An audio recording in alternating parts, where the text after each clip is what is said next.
One second, I am waiting. Awesome. Okay, so I am live on YouTube and I am live on Twitter Spaces. This is actually quite confusing, but I think I'll be fine. Anyway, thank you everyone so much for joining my space. I promise I am not going to waste your time because I don't like my time being wasted. So we're going to jump right into the topic for today, and that is on strategies and mindsets to successfully become a developer, right? And so this topic came to me. Actually, it's something that I've actually been speaking on either at conferences or working with my mentors on is ways to maximize your success as you transition. I'm saying developer because I am a developer, but this is applicable to really any sort of life transition or career transition. For example, breaking into tech, right? So if I mention developer in my session, it's because I'm a developer, but you can really apply this to anything, any sort of career change or any transformation or transition that you are involved in. Okay.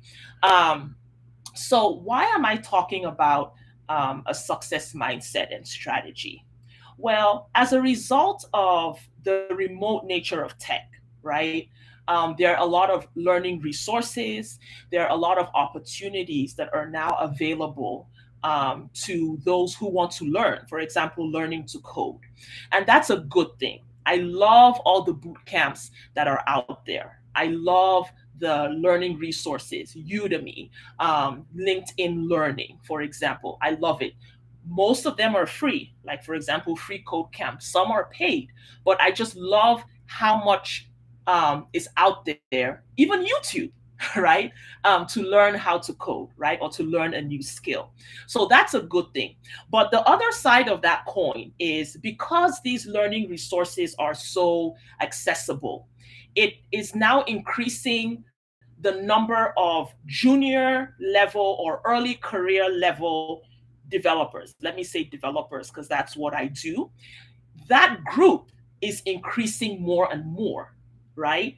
And so because of that, the competition also increases, right?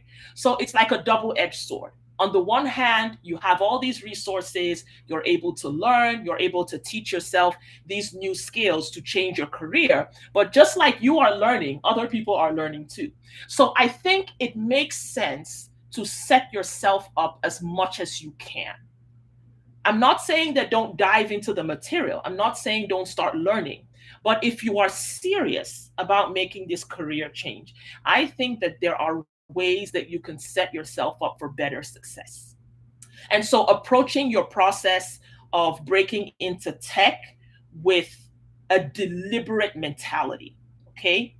It's not something you're doing in your free time or in your spare time. It's not something that you're trying. No, you're committed and you've said, this is what I want. And so it makes sense to recognize potential obstacles, okay?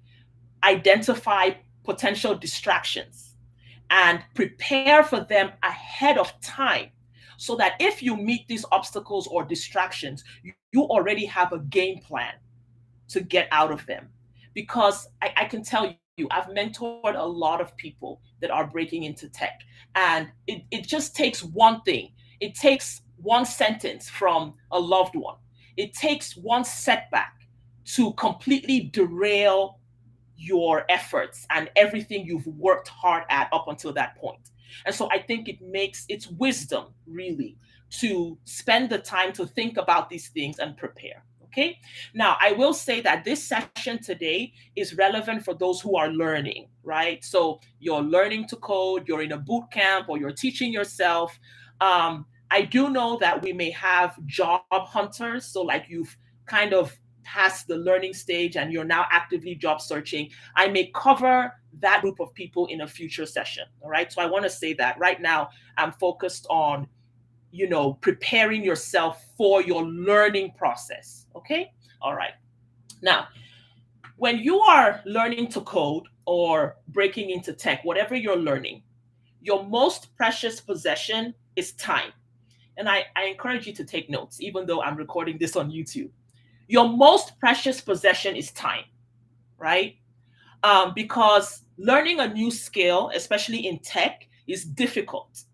It's difficult. Now, it may be more difficult for some, less difficult for others. It depends on your background and maybe what you studied in school or whatever. But I think across the board, we can say that it's going to be difficult.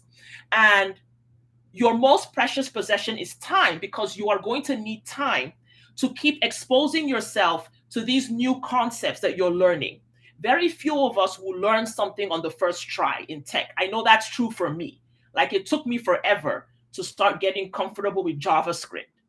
I used to run away from JavaScript because I was like, what is this, right? My first language was Ruby, and I loved Ruby. But JavaScript just like was a confusing mess to me. And so I had to keep exposing myself over and over. And for that, you need time. We're learning to think in ways that maybe we've never thought before, to think like a computer, right? Because you're writing code for a computer to process for developers. And so the bottom line of this session, and everything that I'm going to say in this session, the bottom line is to maximize the amount of consistent time that you can give to your learning. That's the goal. That's my goal for this session, is to help you identify ways to maximize the amount of consistent time, not just time, but consistent time. Now, why do I say consistent time? In my experience and through mentoring dozens of people, I realized that it's the regularity that you expose with which you expose yourself that helps with understanding and retention. So let me give an example. I think that spending 30 minutes 5 days a week studying is more helpful, it's more effective than spending 4 hours every 2 weeks. So that's what I mean by consistent time, right? You may look at your schedule now, and in your mind, the only time that you can spare is 4 hours every 2 weeks. And if that's what you can do, that's what you have to roll with. But I think there are ways to begin to discover more consistent time, maybe every day or every other day, or even 3 days a week, I think is better than a large chunk of time, with a gap in between them. Okay. So the goal is consistent time. How much consistent time can you create to dedicate to your learning? Because that's what's going to help with understanding the material and retaining it after you've understood it. Okay. So I'm going to talk in I'm going to move now into talking about certain areas in our lives. After each area, I will leave time for questions. Okay. So if you have a question, I think there's a way that you can indicate that you want to speak, and I'll answer your question. I do want to prioritize questions. So it's possible that I may not get through everything that I planned for today. That's fine. I can always do a part 2 of this. Okay. So I don't want you to feel like, if you have questions, please ask your questions. I don't want you to feel, oh, time is going. That's fine. I can always split this into 2 parts. So that's not a problem. Okay. So the first area that I would like to encourage you to think about as you start, getting ready to learn, or maybe you're already learning, you're already teaching yourself, or you're already in boot camp, right? Is you want to look at your life responsibilities. Okay. So you look at your life. What are you responsible for? All right. We all have different backgrounds. Some of us are single. We don't have any kids. We're responsible really for ourselves. Some of us have families, not only just kids. You may be looking after your parents, for example, or you may be looking after your siblings or someone else in your family, right? So it's not only parents with children, but you have a household for which you are responsible. That's what I mean by life responsibilities. So when you look at your caregiving or running your household, ask yourself if your family schedule supports your attempt to create time to study. Let me give a perfect example. I'm a mother of 2. All right. And when I was learning to code, my second child was an infant. She was about, I want to say 4, maybe 5 months old. And in her case, she wasn't a very good napper. She didn't nap much during the day. If she took a nap, It was maybe 30 minutes and she would be up, right? And so when I understood that about her, I I began to see that I wasn't going to get much study time during the day because she was always awake. All right. And I was breastfeeding exclusively. And so, every hour and a half, she was eating. Right. So I knew that trying to carve out time during the day was going to be an exercise in frustration. And so what I did was I focused on setting up a routine, putting her in a routine for the night so that she would sleep well at least in the beginning of the evening. Her bedtime was 7. And so I focused on setting up a routine, an ironclad routine. It was massage, warm bath, lotion, story, maybe a song, and bed. And I never deviated from that routine because I wanted to drill into her baby mind that once these things start happening, it's time for you to sleep, right? And so that's the power of routine in children's lives. It clues them in that, okay, this is coming next. And so I spent a lot of time on that routine and setting it up because I wanted to be able to say, okay, if I put her to bed at 7, she's going to sleep until 11. And that's exactly what happened. And so I had that consistent time. I knew, okay, every evening from 7 to 11, I know I can study.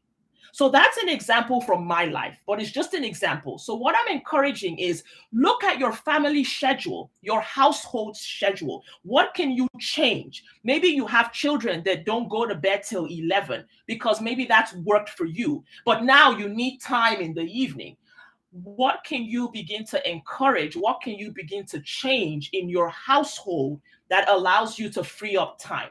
And the reason why I say do this first is because it becomes more frustrating. You haven't done that. Now, maybe you're trying to study in the evening, and trust me, children have like a sixth sense for when their parents or their caregivers are trying to concentrate. That is when everything starts to go wrong. Okay. That is when they need the whole world and a piece of cake. All right. So that's just an example. It may be different for a household where maybe there isn't children, but you're still responsible for what's happening. Okay. So that's the first point is how can you begin to retrain your household to support your study? And for some of us, it's not going to be automatic. It's something that we have to do deliberately. Okay. All right. So that's my first point. The second point is, again, looking at your schedule. Now it comes to your job. Okay. You may be working full time or part time.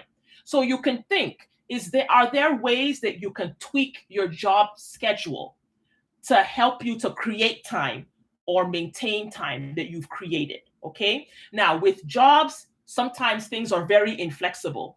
Don't beat yourself up. Okay. These are just ideas I'm giving you. All right. I mentored someone who knew she wanted to become a developer and she wanted to spend a lot of time studying. And so at her job, she was able to work more hours. She has a job that's like flexible. So she took on more hours and she saved up a lot of money. Okay. She saved up money for like 6 months. And so after 6 months, she then cut her hours by half. And that freed up time during the day for her to focus on study. And she lived off of her saved up money.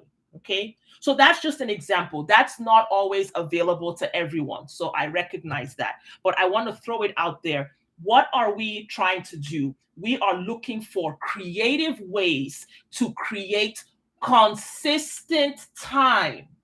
All right. That's the bottom line. Consistent time. Consistency is your best friend when breaking into tech. All right. I know out there's a lot of questions on what to study, what tech stack, and all that is beautiful. But I tend to focus more on processes and systems. It's actually my passion. Processes and systems. You need a consistent system, in my opinion, if you are going to be successful. Right. And I think the way to build that consistent system is to be deliberate about what is it about my life right now that is either supporting or not supporting my ambitions. And I think if you deal with it head on, you are much more likely to succeed. Okay. So the third point I want to make in this area is how, and this is like a negative word, but I think it helps. How chaotic is your environment? Okay. So what do I mean by that? How much of your environment happens to you as opposed to what you control? Okay. And so if you live in an environment or you live in a setting or you work in a setting where things just happen, it's largely out of your control. When they happen, you have to deal with it. Well, how is that going to impact your study time or your study schedule? Okay. So you want to think about the potential distraction that can come from like a chaotic or a semi-chaotic living situation or work situation. Okay. So think about, okay, how can I bring more structure? Right. I need this time. How can I bring more structure to my environment so that you protect your study time? Right. There's just something about breaking into tech. You have to protect your pursuit. It's not going to be automatic. You have to, especially when you have a full life. It's different if maybe you're younger, you just got out of school. For the most part, you're still being supported by your parents or some other guardian. You know, our lives are different. I know for me, I did this at 38. All right. And I think that's why I'm so passionate, because a lot of times we think past a certain age, you can't really make drastic changes. It's not true. And I'm a living witness of that. It's not true. Do you have to be more deliberate? Yes. Do you have to plan more? Yes. Is it going to take longer? Probably. But we are just as capable of changing our lives in dramatic ways as those who are younger or those maybe who have less responsibility. So that's why I'm so passionate about this. Okay. So this section was life responsibilities just in a nutshell. So I'm going to open it up now for questions. If we have any questions, just let me know and I will give you the mic. And also on YouTube too. If people are watching on YouTube and you have a question, just drop it in the chat.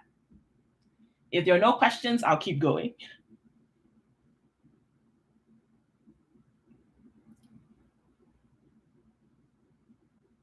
I'm watching. Okay. Okay, no questions. Okay, good. Well, if you have a question, you can always interrupt me. Yeah. Okay. So that area was more of life responsibilities, which I think is important. I think if you take the time to identify what needs to change and how you can start to change it, I think it helps. Okay, now I want to move into another area, which was a factor for me. And I know, like I said, I mentor a lot and is a factor for my mentees. And that is around expectations. Okay. So the first section was responsibilities. Okay. Your environment, your schedule, your responsibilities. Okay. Now we move into expectations. Okay. And these are the expectations of your loved ones.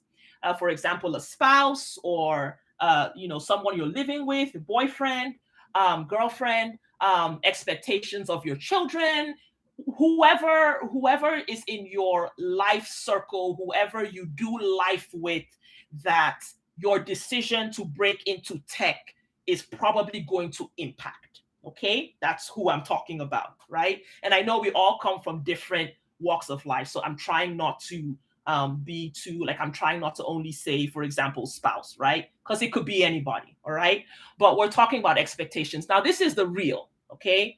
I try to be transparent and I try to be really relatable. The reality is, for many of us, not all of us, but for many of us, the possibility of a new, better career or income can be perceived as a threat. And that's just the real. Okay. Especially tech, right? Because the earning potential in tech is pretty significant. Okay. So for some of us, it's not all of us. Okay.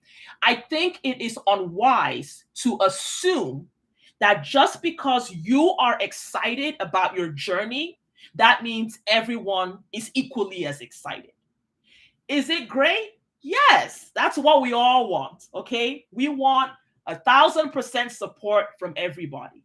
But I think it is wiser not to assume that just because this person's been with you for 10, 15, 20, however many years, or just because you've been through some things together, which is beautiful, I still think that it is wiser not to assume and to have not just one conversation, but multiple conversations about how they are thinking, how they are feeling, and how they are seeing, your transformation process, right? Okay, so over here I said, I think it's wise to explore the buy in of your family, your household, your partner, actually give them a real opportunity to talk with you about how they feel. And I'll tell you why. Because knowingly or subconsciously, sabotage is real. Okay, now I'm not trying to say anybody's loved one is like, no. Okay, but the reality is we are human. We are human beings, and a lot of times it's subconscious. Okay, I'd like to think that most of our loved ones wouldn't knowingly sabotage us, but sometimes sabotage is subconscious. Okay, they may not know they're doing it. Sometimes we do it to ourselves, and it is real. And I think when you open the communication lines and put things on the table, I think it's much easier to identify where potential sabotage may come. And I think depending on how those conversations go, you can prepare for someone's unwavering support or maybe the lack thereof. Okay, so let's come to more concrete. For example, and I'm just giving an example, like in my case, I have two children. My daughter at the time that I was learning to code was about 4 or 5 months. My son was about 5.5 years old. Okay, so big gap. And so what that did for me was, because he was so much older, he could do a lot of things independently and he didn't need me to help him. And so I effectively was able to work out with my spouse, could you please, like, for example, bedtime, or for example, dinner time, could you handle our son? Right? And I was more confident doing that because he's older. And so that allowed me to effectively function as though I had just one child, even though I had two. Okay.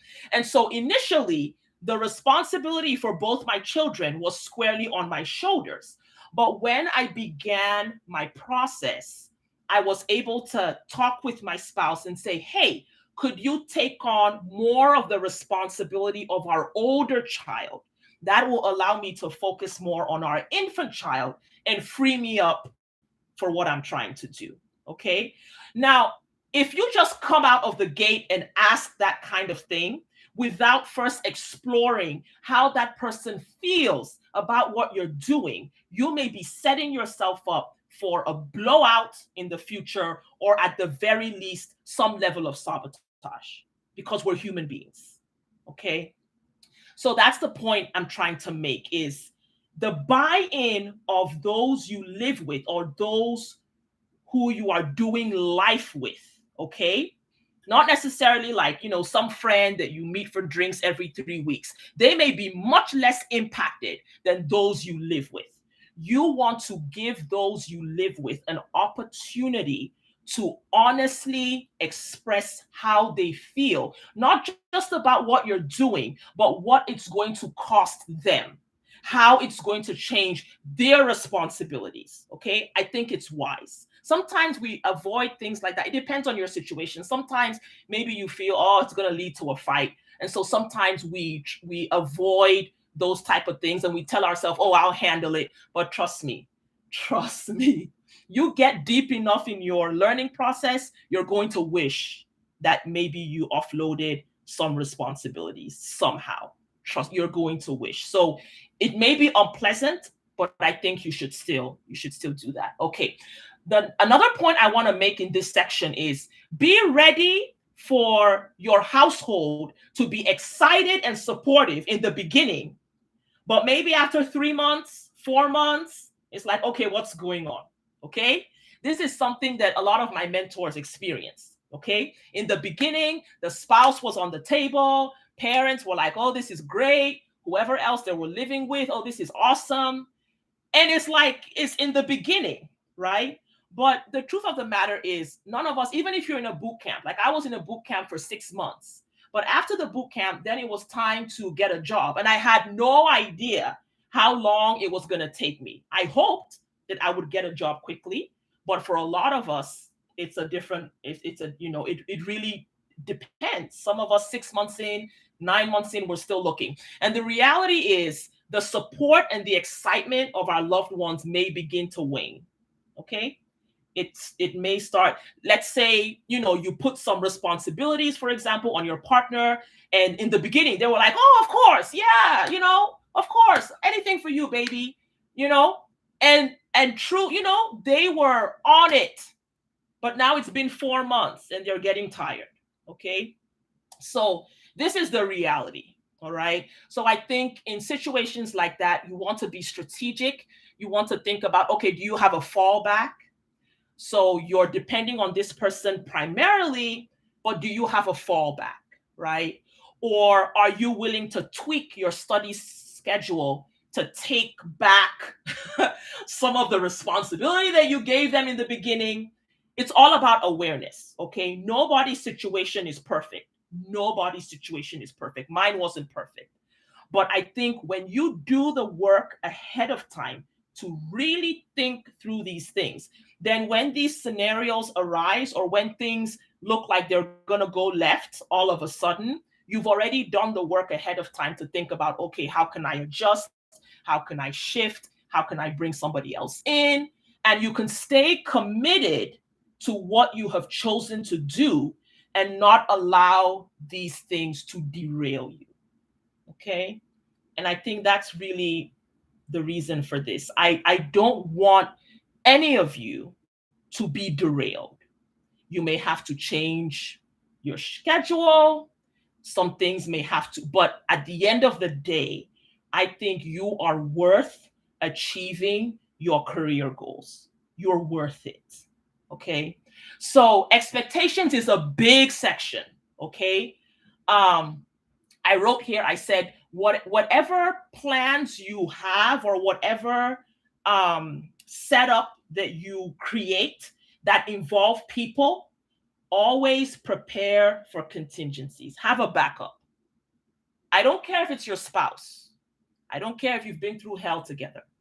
Have a backup. My backup was my sister. My sister lives in my town. Okay. So she was my backup, even though for the most part, I depended on my spouse.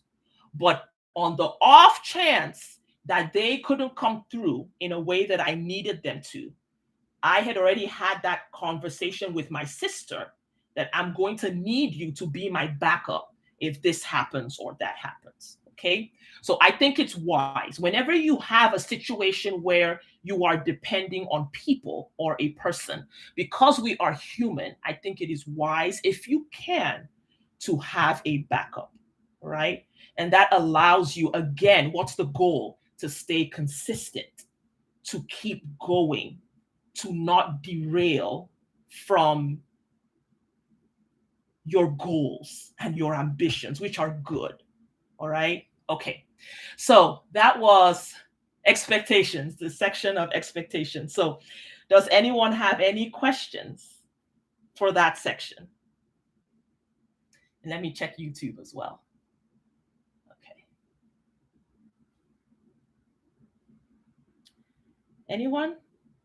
Okay. Y'all are just listening. Okay. That's cool too. At least I hope I'm making sense, if anything else.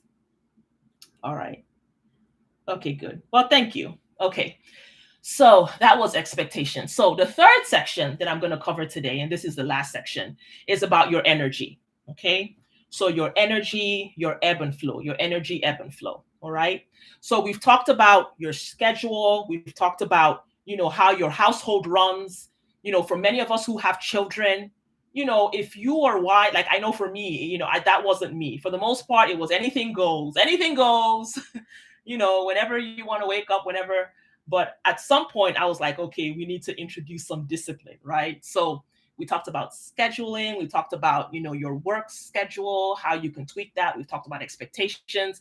Now let's talk about energy, because as human beings, we have varying levels of energy. All right. So when you think about the circadian rhythm, for example, and we have varying levels of energy. All right.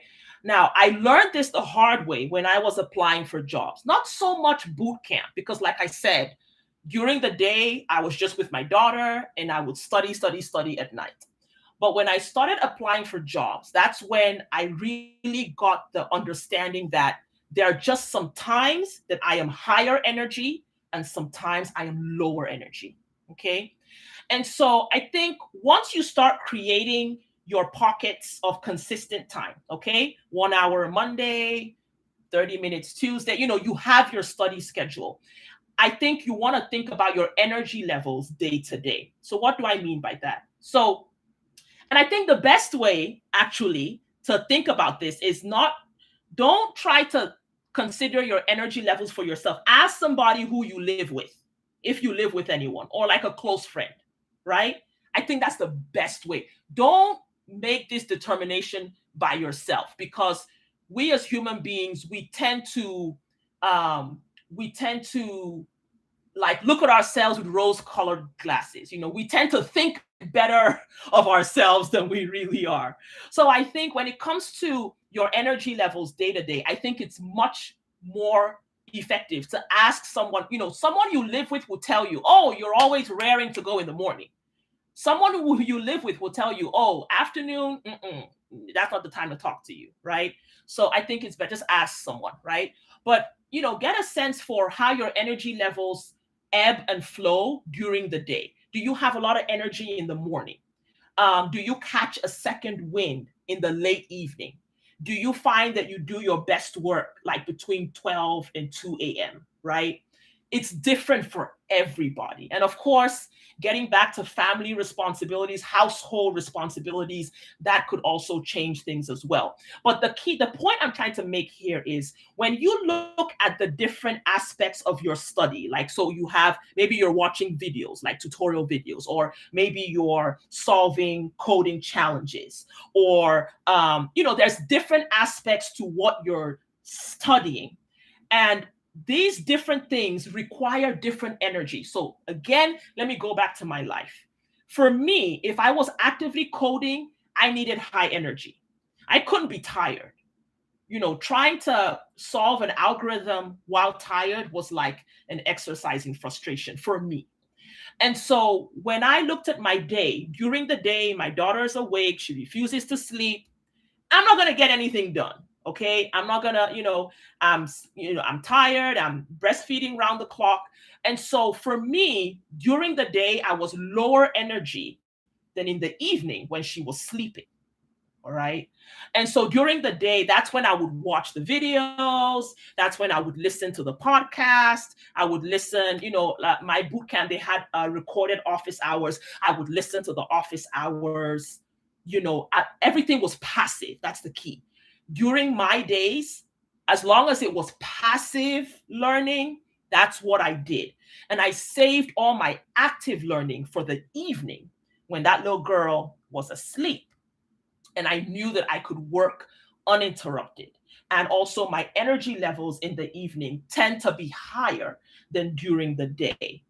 And so, this is not so much as important as the first two sections we talked about, because I think those first two sections are really dealing with your ability to set up a structure and then maintain that structure once you have it. The first two sections we talked about is about that. But I think it also helps to think about your energy levels.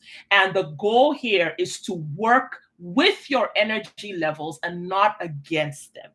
That's the whole point. If you can. Sometimes it just doesn't mesh, okay? The time that you have available happens to occur in the middle of your energy slump, right? You do the best you can. If there's lower energy things that you can do as part of your learning or as part of your boot camp, save those for when you have low energy, right? And save the more cerebral or the more focused parts of your learning for when you have higher energy or when you're more in the zone, so to speak, if that makes any sense. Um, yes, so that's what I have. I'm looking at my notes here. Yeah, so I said here for an example, and this is actually a schedule that one of my mentees had.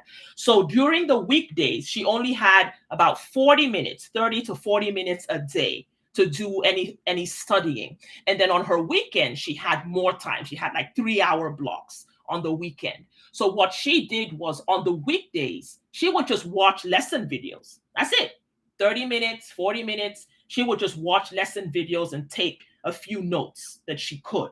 And she saved all her coding assignments, all her coding challenges, anything that needed her to think and to like, pull stuff out of her brain. She saved that for the weekends. And so throughout the week, Monday through Friday, she was just watching stuff, listening to stuff. And then she did her coding on the weekends. And that worked for her. She landed her job soon after. Congratulations to her. Anyway, but that's what worked for her. And she ended up working with the time that she had and the energy during the week. She was a full-time, she went to work full-time. She had a household to care for. And so during the week she just knew, you know what, I'm not going to force it.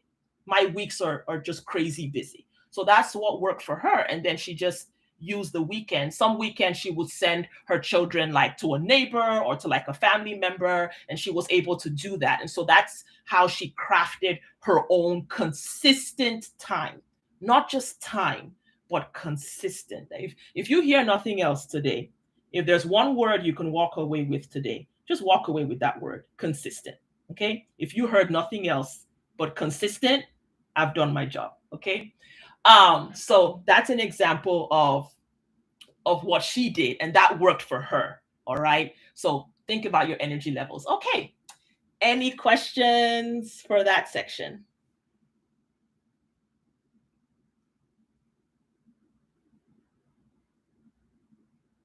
Okay. All right. Well, that's all that I had for this Twitter Spaces. So I'm going to keep doing these. I had one scheduled for next week, but I forgot it was Thanksgiving in the United States. So I've canceled that.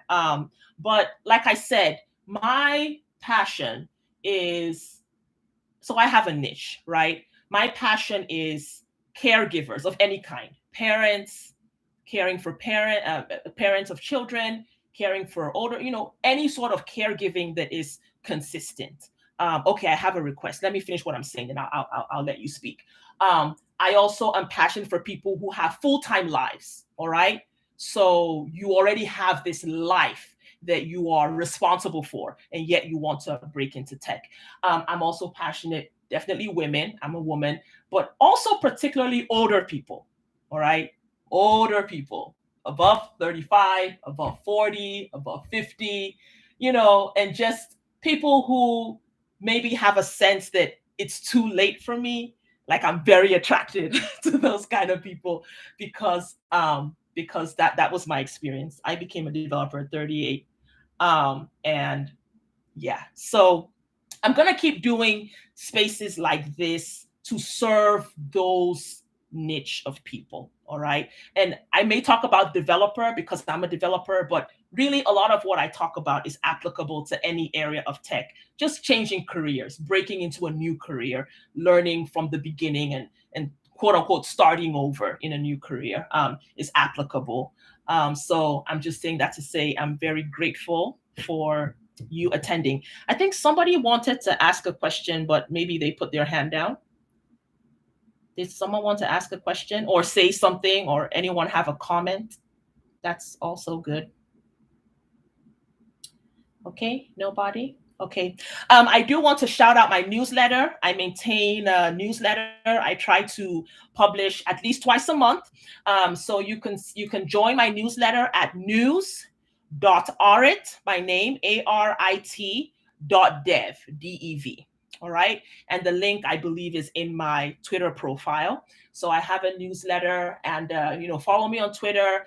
I'm going to do more of these. Eventually, I'm going to have guests on my Twitter spaces. Again, I just want to amplify the voices and the experiences of people who have changed their lives in a non-traditional way. Okay, they're older, they did it with full-time lives. I'm really committed to amplifying those voices and experiences so that we can all be encouraged. Okay, let me, yes. Oh, sorry, just 1 second. Okay, all right. Oye, I've allowed you to speak. Go ahead.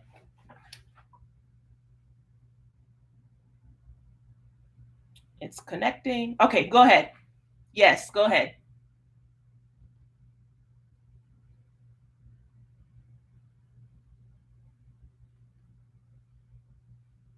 Thank you.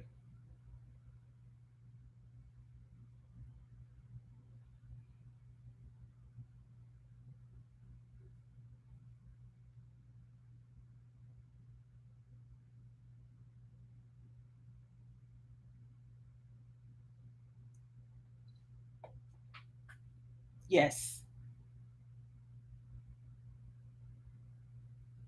yes,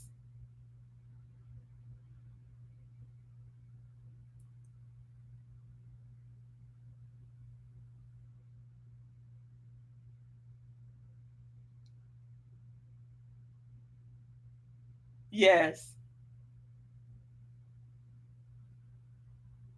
You're welcome. You're very welcome. That makes me happy. Thank you so much for sharing, Oye. Thank you.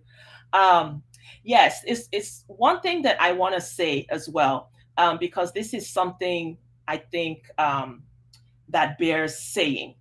You know, the stories that we, whether on Twitter or YouTube or wherever, social media, the stories that we read of people changing their careers, breaking into tech, becoming a developer, all those, the stories are so sexy. And what I mean by sexy is they're so attractive, and inspiring. It's like, wow, this person did it. And oh, now they have this brand new career. Now they're making six figures. And, now, I mean, depending on how much they share, right? But you really get this sense that, wow, this is the thing to do. It's sexy and it's alluring, and all that is great. But I think when you consider the reality of how it will be for you, I think that it's important to be inspired, but don't seek to imitate or to emulate, because everyone's life is unique. I think it's wise to remain rigid with your goal, but remain super flexible with the way you get there. I think expectations are so powerful. I know for me, when I was learning, when I was in boot camp, right? I mean, there were just days that I felt like I am never going to know this. I am never going to understand how to program. There were days like that. And it didn't help that like my cohort members were like, oh, I got done with that assignment like the same day they gave it. Like it didn't help. It didn't help, that my cohort members were like, and I think in my cohort, I was the only parent, I think. I think everyone else, I think the only I was the only family person. I think everyone else was single and childless. That didn't help either, But I remember having so much of a struggle around the sense of this is what it is for me, but this other person didn't seem to struggle like this. Or I remember this story on social. This person, like they learned to code in 3 months and 1 month later they had a job. Or this person finished boot camp and the first job they applied to, they got it, And try as we might to act or even pretend that these stories don't move us, they do. I know for me it did. Um, so that's another reason why I'm doing what I'm doing. When I said I'm passionate about process and systems, that's why. Because the flexibility should be in your process and systems, not your ambition or your goal. You commit to that goal, be rigid with it. Okay? Like if there's anything that should be questioned, it should not be your goal. Don't question your goal.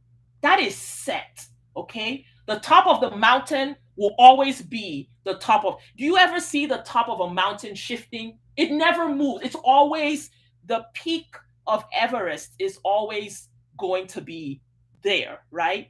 But there's many ways up the mountain, right? The method, the flexibility is in the method. And I think when we give ourselves grace to be flexible in how we get to where we're going, I think we're better able to, you know, endure distractions or sidestep distractions. We're better able, even when, we talked about expectations today. It's real. Your partner is rah, rah, rah in the beginning. And like 3 months in, it's like, you still doing this? you know? Like, okay, come on now. And it's real. In a situation where maybe you put more responsibility on someone, they may have been like super supportive in the beginning, but now they're sick of doing bath time every night. They're sick of it. Like, I didn't sign up for this, and it just comes out of left field, right? And these things have the potential, my people, to be very discouraging. And then, in addition to the discouragement, now your mind goes back to that sexy story of that person on social media who did it in 3 months. Okay. So that's why I'm doing what I'm doing, because I want to bring a level of encouragement to let you know that the only thing that you need to be rigid on is your goal. But the way you get there can bend, it can shift, it can change. And it's like, I think there's a saying out there. It says, the only trees that are still standing after a terrible hurricane are palm trees, because the trunk is flexible. Okay, so the branches don't break. The trunk doesn't break. The branches may break at the top, but the trunk stays standing. Why? Because it bends. It can bend in the wind. And other trees can't bend, so they get blown away, right? But the palm trees can bend. And so no matter how tough the winds are, they can stay standing because they bend. And I think that's the thing that I really want to encourage career changers with, is you can bend. All right. Don't ever get to a place where your method is so inflexible that you risk short circuiting or sabotaging your goal because your method is inflexible. Okay. All right. Somebody else wants to speak. Okay. Let me allow. Okay. Go ahead, please.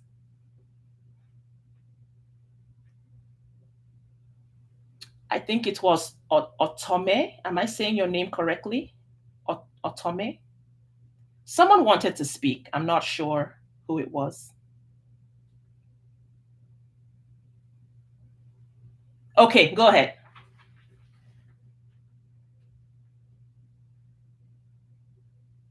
Thank you.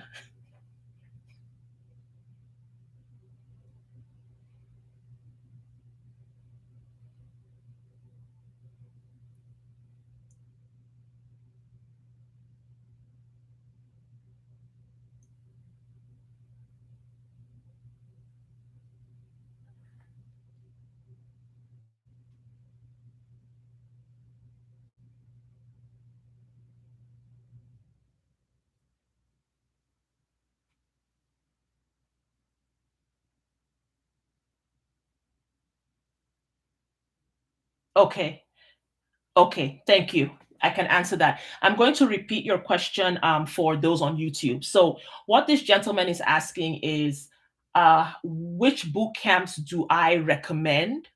And what was my experience in my boot camp for 6 months? Okay.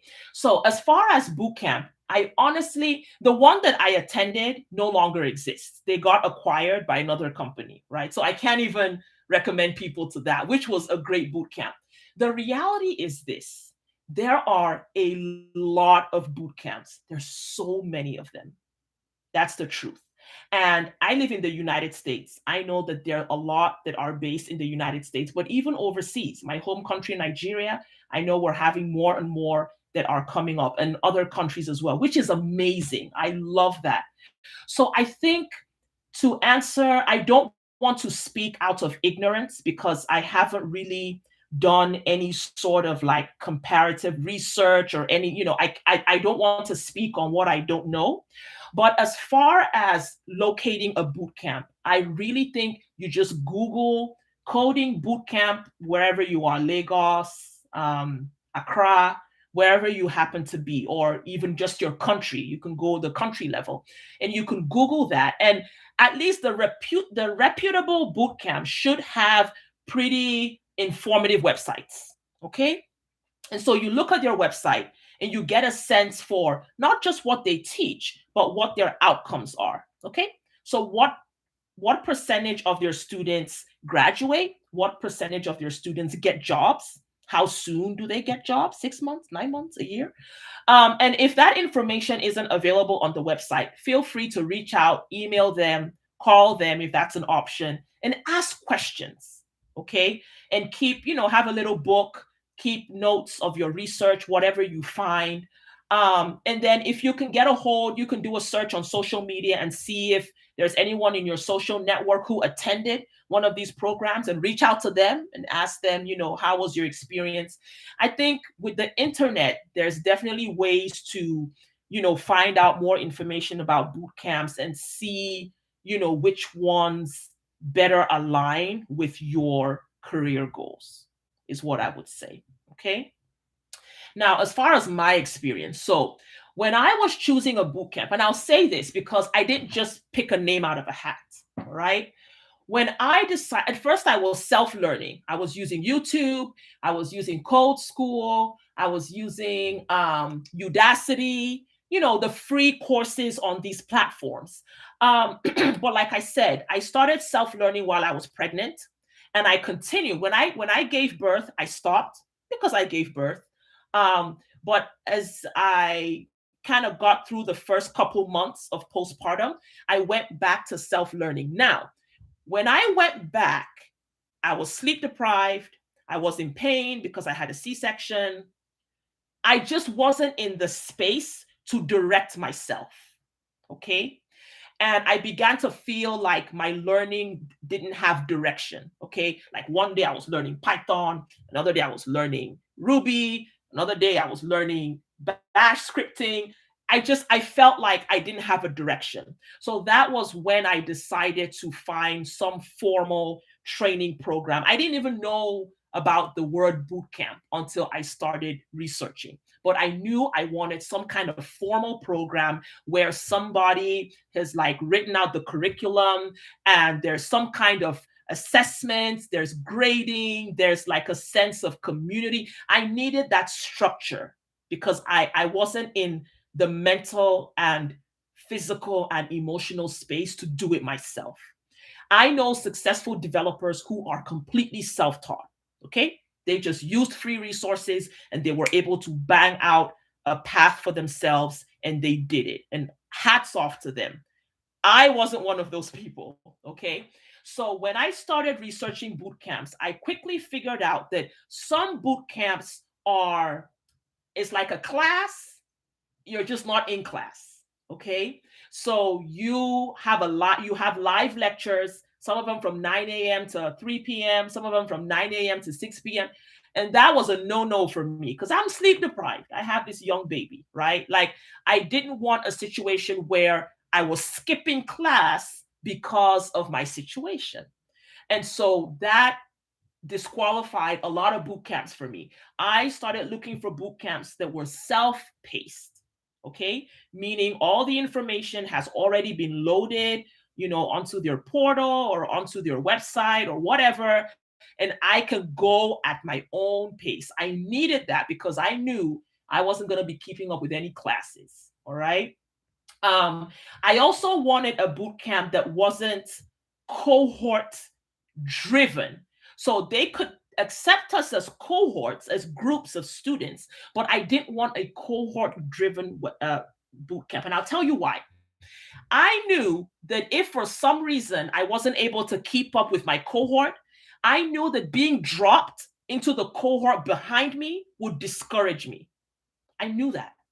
Like from day one, I knew that. I knew if I have to keep getting like, drop behind, oh, I'm not keeping up. Okay, go to the one behind. Oh, I'm not keeping up again. I knew I knew it would discourage me to the point where I would quit.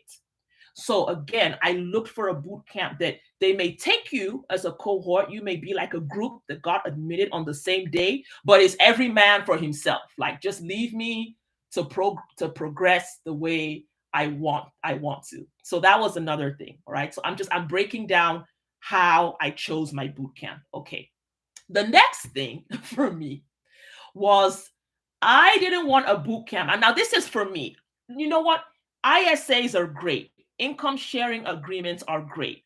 It's a way that people who otherwise couldn't afford their boot camp education, it allows them to go to boot camp and pay later after they get a job. So in principle, it's wonderful. Okay. For me, I didn't want that. Okay. Like I just when I read when I would read and I read contracts. That's one thing with me. If you give me a 10-page contract, I will read every sentence. It's just how I am naturally. And when I would read these contracts, I'd be like, what? For 4 years, we have the right to audit your taxes or your tax returns for 10 years. I was like, nah. So for me personally, a lot of the stipulations in the ISA contracts didn't track well with me.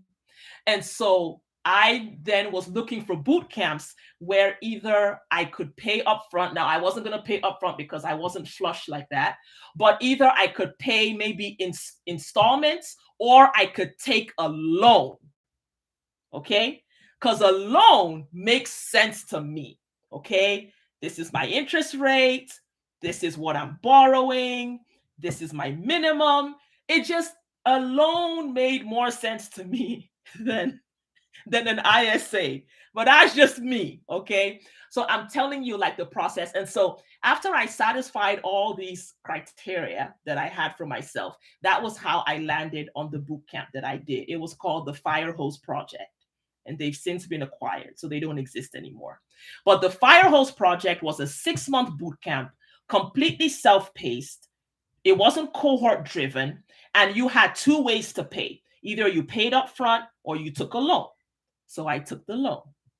And the loan was that for the time that you are in boot camp, you pay interest only. And then they give you a 2-month reprieve after boot camp.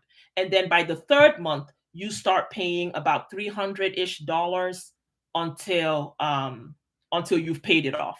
And the interest rate was about 9%. Yes. So that worked better for me. I know you asked about my experience in the boot camp, but I thought it was important to go through how I actually chose my boot camp, because that's another thing. You have to make your journey work for you. It may not be perfect.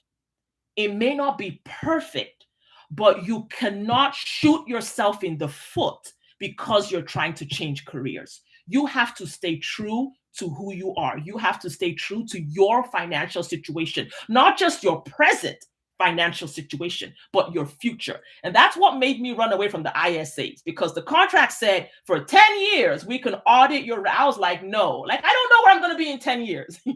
I didn't feel comfortable giving someone the permission to audit my financial records for 10 years. It just didn't make sense to me. Right. So that's how I chose my boot camp. Now, in the boot camp, oh my gosh, it wasn't easy. I'll just tell you, it wasn't easy. It was a lot. Like just learning to think in code. Like to me, that was the hardest thing. Like learning to think as a computer would think was the hardest thing. Remember what I said about consistent time. The reason why you want consistent time is because you will have to read something 5, 7, 9 times before it starts to make sense. And that was true for me.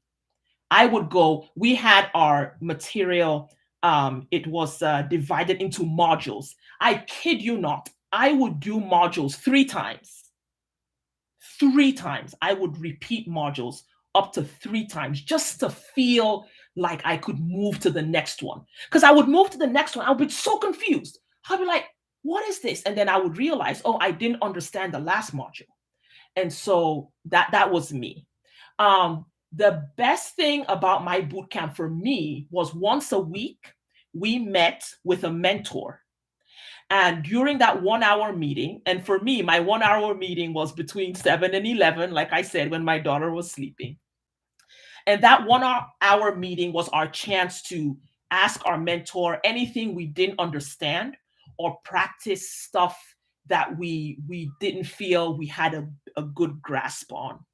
And I will say this, and I'm not speaking hyperbole in any way. I mean this from the bottom of my soul.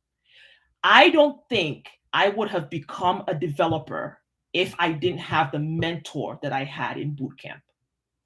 My mentor, his name is Jeremy, was the single factor that made me believe that I could become a developer.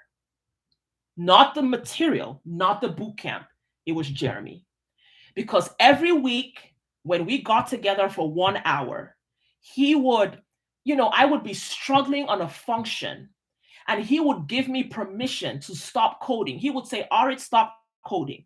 Let's write it out in English. Let's pseudocode it. That's why till today, I'm almost 3 years a developer. I pseudocode everything I code. I never write code like raw. I never write raw code.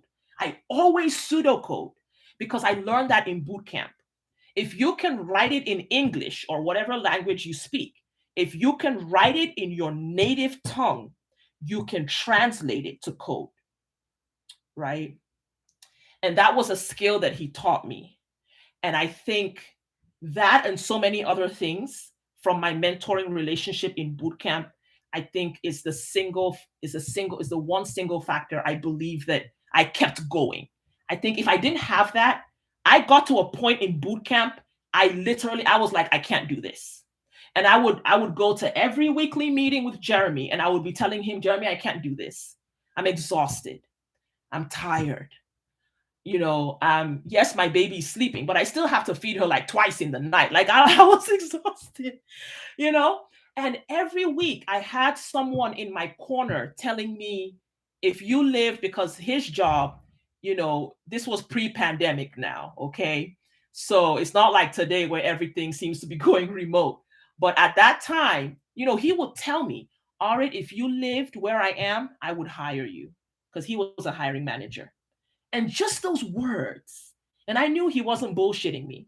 You know what I mean? Like I knew he wasn't blowing smoke up my ass. He would say that. He would say, if you lived here, I would hire you as a junior developer. Just those words were enough to keep me believing that eventually I could learn this stuff. Okay. So when I say consistent time, when I didn't say it in this session, but when I say community, when I say leaning on your village, those things can't be overemphasized, because there will be days that you will come to the end of yourself. And I think if you understand that with humility, it will help you. You will come to the end of your ability to believe that you can do this. And that's where your community, that's where your mentors, that's where your tribe can pick you and keep you going until you catch your second wind, okay? Until you catch, because it happens to all of us. It's the human experience. No one ever goes from point A to point B without some level of self-doubt, some level of, I can't do this in the middle. It's the human experience.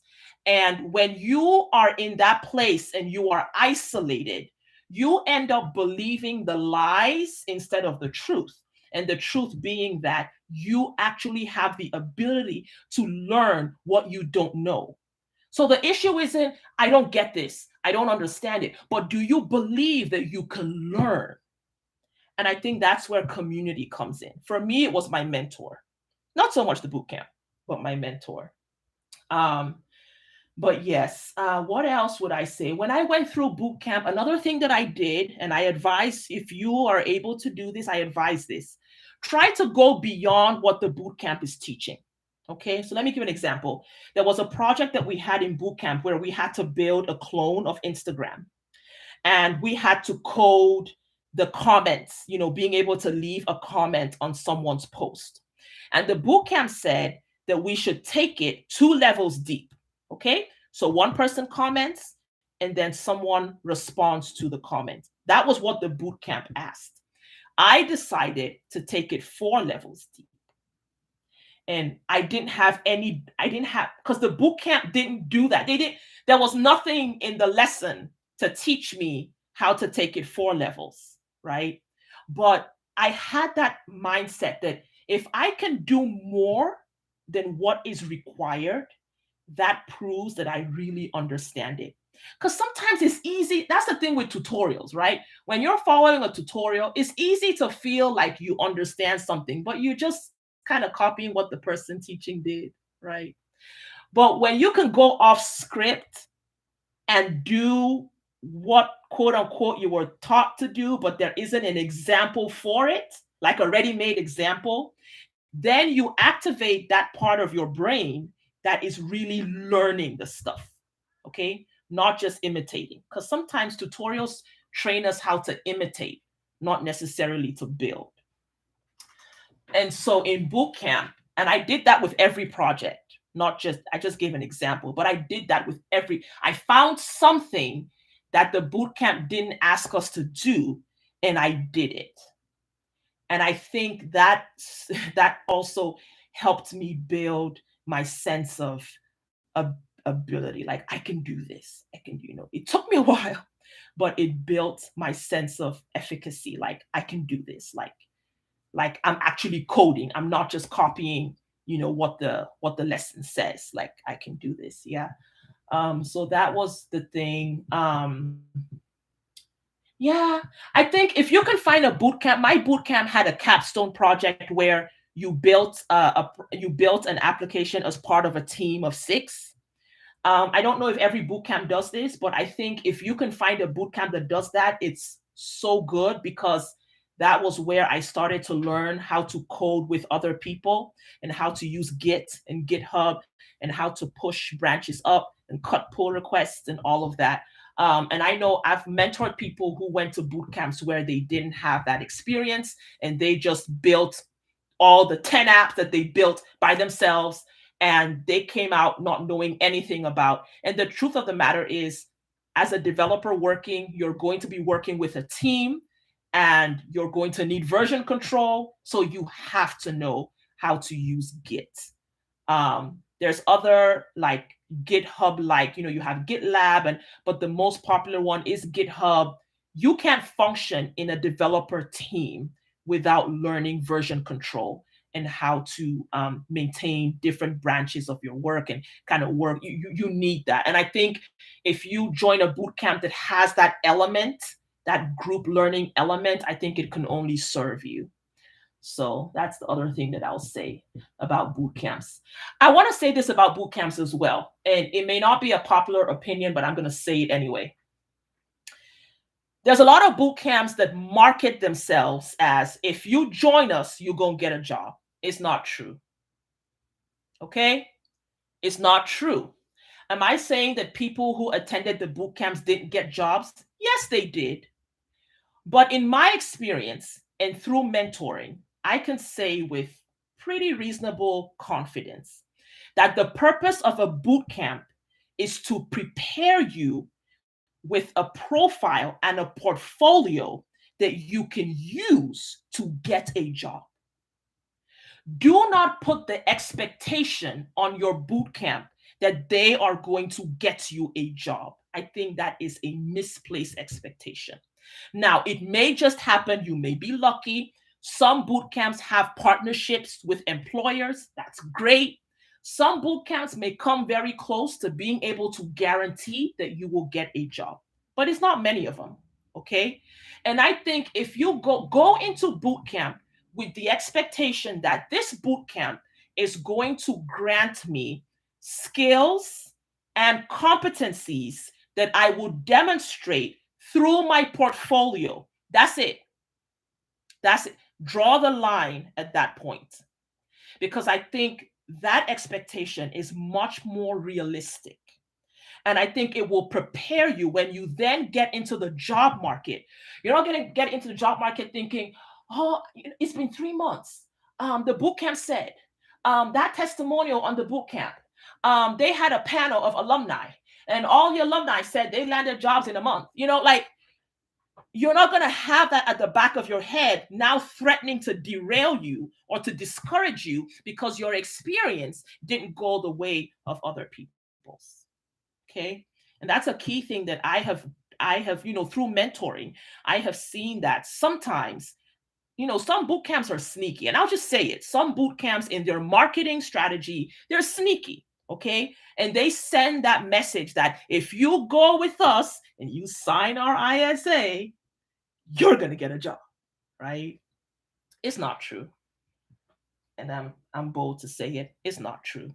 I think the boot camp is there to prepare you, to give you a portfolio, to give you a body of work that you can use to demonstrate, I have this skill, I have this competency. It is your job to get a job, not the boot camps.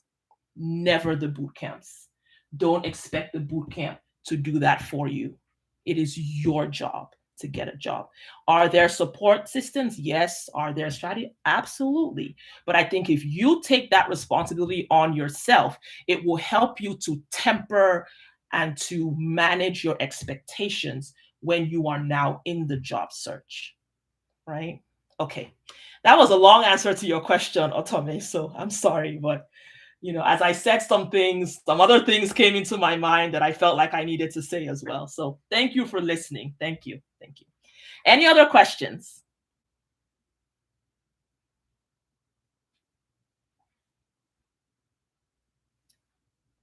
Anything. It doesn't have to be about what I talked about today, but it can be anything.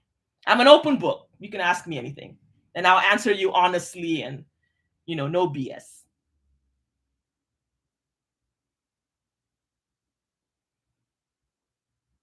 Okay. All right. No questions. Okay. So I'm going to go ahead and call it here because I don't want to drag anyone's time. Thank you to everyone who joined. I am grateful. Thank you for joining. I recorded this. I don't have the Twitter Spaces hasn't given me the ability to record my Twitter Spaces, so I recorded this on YouTube.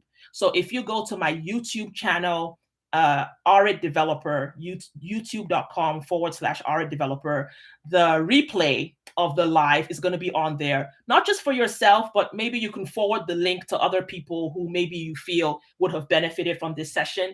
You can do that. Check for the link to my newsletter on my Twitter profile, and please subscribe. Like I said, I'm going to be doing these often. I'm going to have guests at some point.